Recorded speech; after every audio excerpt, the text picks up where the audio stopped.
Several years ago, I made a video explaining why you shouldn't ever go to fortune tellers.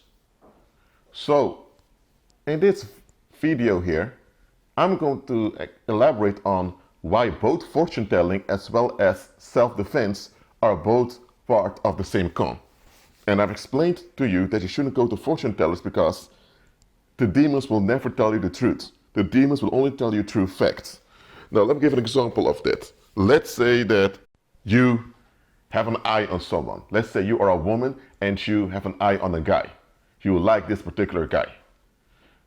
But you're too shy to approach the guy, but you somehow want to catch the guy. You go to a fortune teller.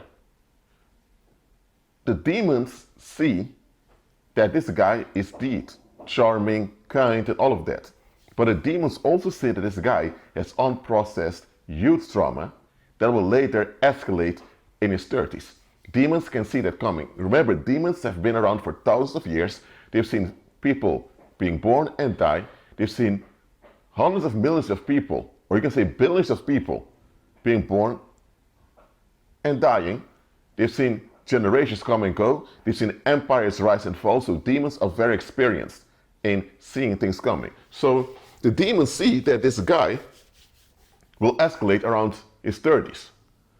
Now, the demons also see that if you would get with this guy, you would have a lot of babies because you're quite fertile and he has a high sex drive. So the demons can see it all coming. So the demons will tell you through the fortune teller. You're not aware it's demons doing it, but the demons are telling the fortune teller to tell you that you should make a move on this guy. And the demons even give you a hint. For example, it can be that the guy loves strawberries so much, and the demons hint to you to approach him with some strawberries. Why? Because the guy you have an eye on, his grandmother passed away after giving him strawberries. So the demons even know how you can trick the guy and be with the guy. But the demons will hide from you that the guy will have a mental breakdown around his 30s. So you end up being engaged with the guy, you marry him, you have some children, and what do you know? In his 30s, it sometimes becomes abusive, begins to drink a lot, beats you a lot, and the children are traumatized. Now you are in a hellhole of a situation. And now you think, how did I end up here? Well, you went to the fortune teller, right? And the fortune teller told you facts. But the fortune teller didn't tell you the truth, because the demons will never tell you the truth about something. They will only tell you the facts to keep you trapped, because demons need us to be miserable to feed off of us. So demons will never, ever provide us information that will only benefit us. The information demons give us must benefit them in some way. Either the information demons give to you will be too much for you to handle, and that's why you'll get yourself in trouble, or they will give you practical information, but it will lead to you relying on your own understanding instead of trusting God, and that will be a snare in the future. So, that is why it's dangerous to go to fortune tellers.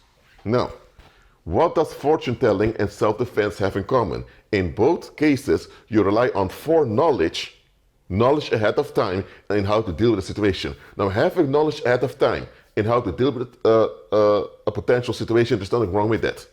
However, when it comes to fortune telling and self-defense, the focus is you. You want to get rid of a bad situation. You just want to find a way to deal with something as soon as possible to get rid of it. You are focused on seeking relief. You're not focused on a long-term solution. Okay, so let me give an example of martial arts. Let's say you've done taekwondo, you've done kung fu, you've done karate, you also done jiu-jitsu from Brazil. So you have done various martial arts. So you're very experienced in martial arts. You think, I'm good in martial arts, and I'm a licensed gun owner, so I'm allowed to carry a concealed gun with me. So you arrive at the Walmart. And at the Walmart, there are people looking quite angry towards you. Just a bunch of guys. Now, you are confident as a martial artist.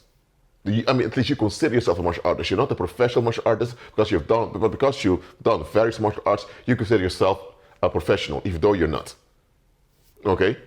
So you think, if those guys begin, I know how to knock them out very easily and have a gun just in case. So you enter the situation with confidence. But here's the thing. Those guys at some point realize you have a gun, so they don't attack you. So they wait on you. down the road. And then they hit your car with their car. And because you're in such a shock, now they rob you. So at that point, you thought, hey, I can handle this. Well, you did handle it, but you endangered yourself. The best thing you could have done was to realize, the guy's looking angry at me. Why is he looking so angry at me? Oh, they just want someone to escalate upon. You know what? I'm not going to this Walmart. I'm going to the other one. You should have done that. But because you had all that martial art knowledge, and you also were trained in handling a gun, you thought, hey, I can handle this. Well, you handled it at your own expense. And such things often happen. Let me give another example. Let's say now you are an investor, okay? And you want to invest in foreign corporations. Why? Because you want to make revenue. But you don't know which corporation will be successful or not.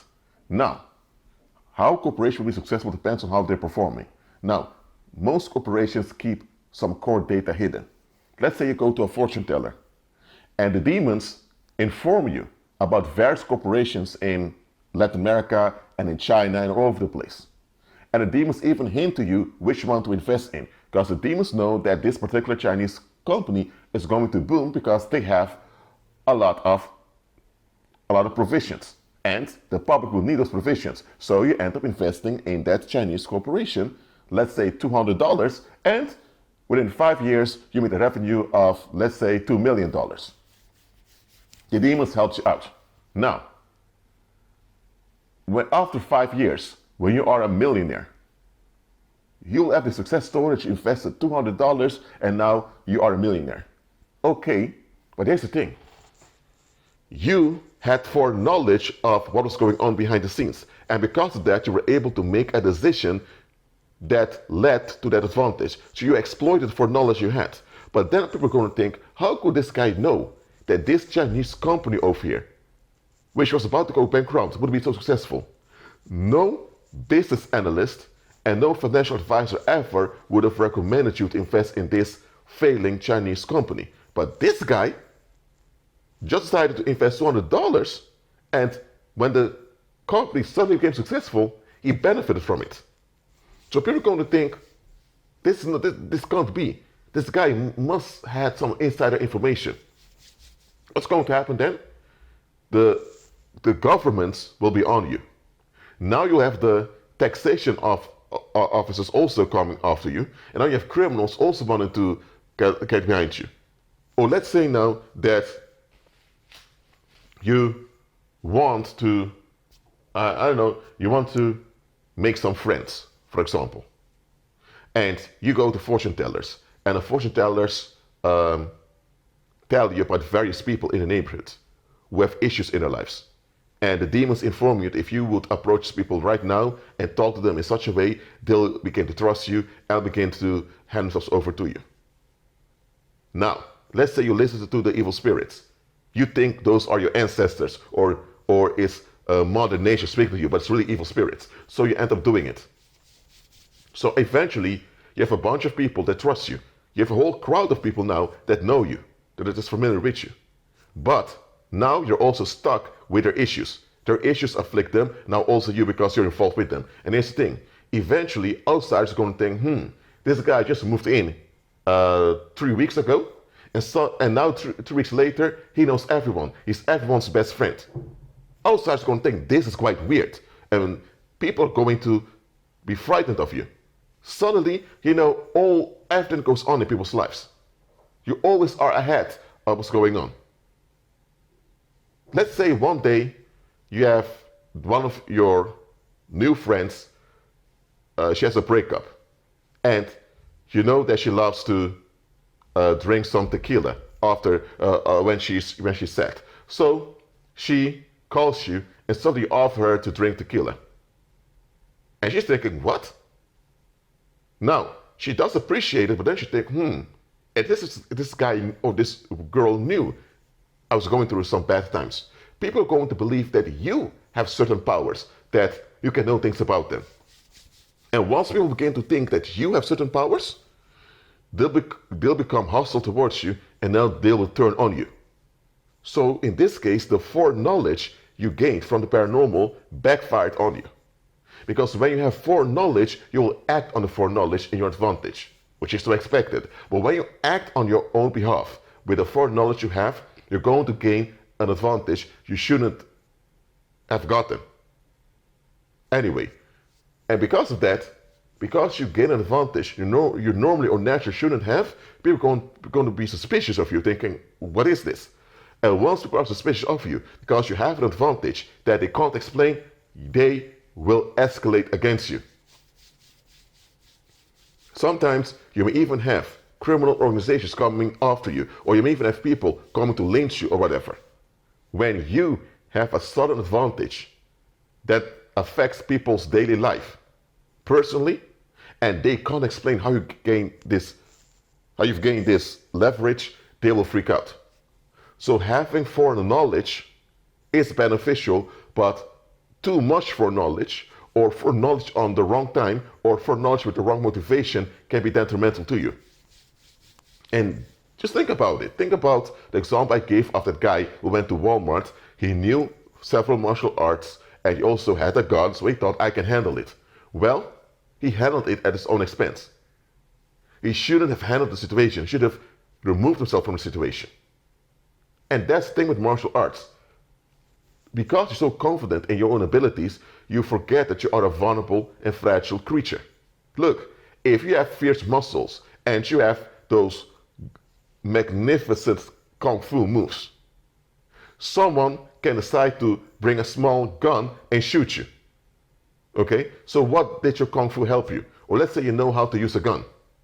Then people may come with multiple people to attack you. And you only have a limited amount of bullets. What are you going to do now? So self-defense is a trap. It gives you the false confidence that you're able to deal with something effectively while you can't. You'll only endanger yourself. Situations you normally would have avoided, you now enter in with confidence. And that is the trap of martial arts and self-defense. You end up confronting situations you should have left alone. You end up walking into dangerous circumstances you normally would have avoided. And when it comes to foreknowledge gained by the paranormal, you end up doing risky things that anyone in their sane mind would avoid. For example, there was this guy who joined some elite devil worship cult in Canada, in Montreal. He later became a believer. What was his name again? But I'll try to look up his testimony online. He was a French-speaking Canadian guy, and he joined the cult around age 20. And the high priest told them, the evil spirits want to give you guys a gift, because this guy knew he was dealing with evil spirits. And this guy asked for the ability to gain money through gambling. So this guy would go to a race horse, and he would bet on the right horse that would win over and over again. And because of this, the gambling business lost a lot of money. Many of their customers lost money. So eventually one day, when he arrived there, they grabbed him and brought him to the office of the owner of the place, and the owner asked him, who's helping you? And he was saying, oh, who's helping me? What are you talking about? And the owner told him, listen, you've been coming here, and every time you come here, you win and we lose money. I don't know what's going on with you, but if I see you next time around here, someone's coming to shoot you. So that guy encountered danger. There were people out to kill him. Now, if you would just think about it logically, a place of gambling, most people that go to such places, whether it's a casino or a race horse or some lottery, most people that go there lose money. And it's because they lose money that the owners of such places make money. From time to time, someone will win a small prize, but that's it. But if you come and you're able to manipulate the situation in such a way that you can get all their money, you have to understand both the customers who see you winning are going to become suspicious, because how can you gamble the right way all the time? They're going to think you're cheating or you have some advanced knowledge that you're using, which indeed you do. And the owners of such places are also going to lose money, and they're going to be pissed off because they're losing income.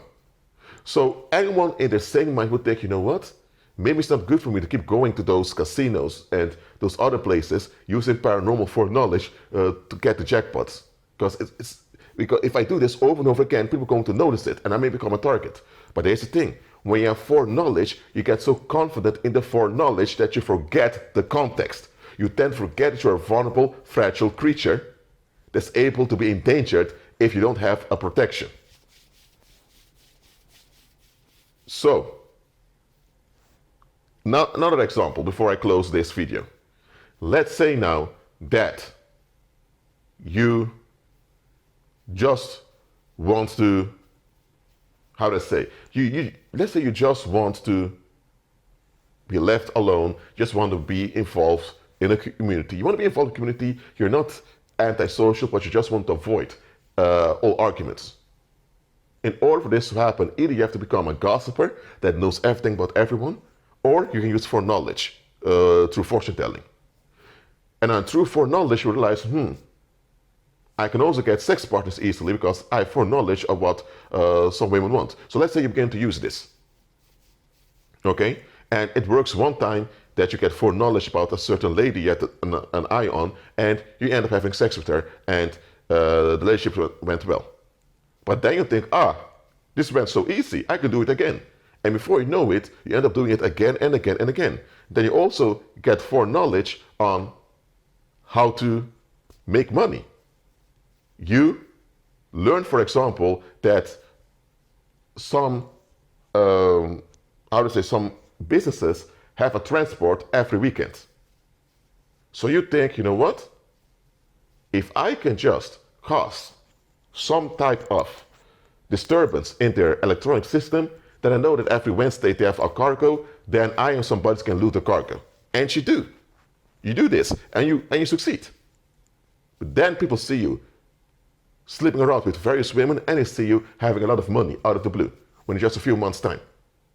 You are so into the smooth success that you gained by using foreknowledge, but your environment notices a very weird change in you.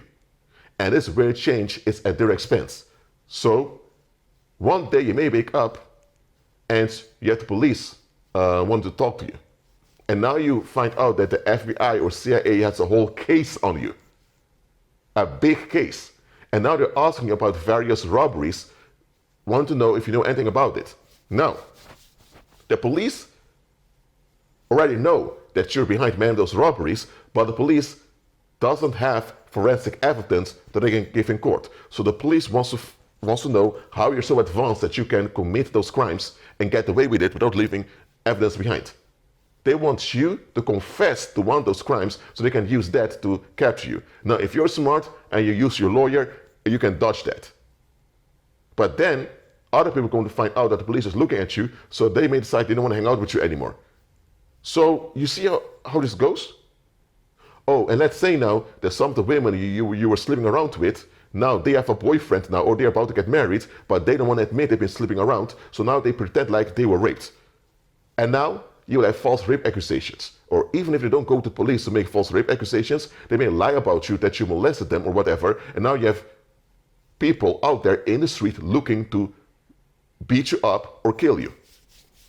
So the foreknowledge you gained from paranormal, it did work out, you did have smooth success, but it backfired. Look, there's nothing wrong with foreknowledge. But here's what you need to understand. Demons will only grant you foreknowledge if they know that you will mess up. Demons will never grant you foreknowledge if you know you will end up well. Demons will only grant you foreknowledge if there's something in it for them. Even if demons give you life-saving advice, it's just to keep you alive so demons can have a leverage over you. Demons never do anything good from the heart for you because they're concerned about you. No, demons are not even concerned with themselves, let alone concerned with you. So, beware of self-defense and fortune-telling. Both are two sides of the same coin, you relying on foreknowledge. Foreknowledge is good, but don't rely on it. Rely on the guidance of the Holy Spirit. Be at peace.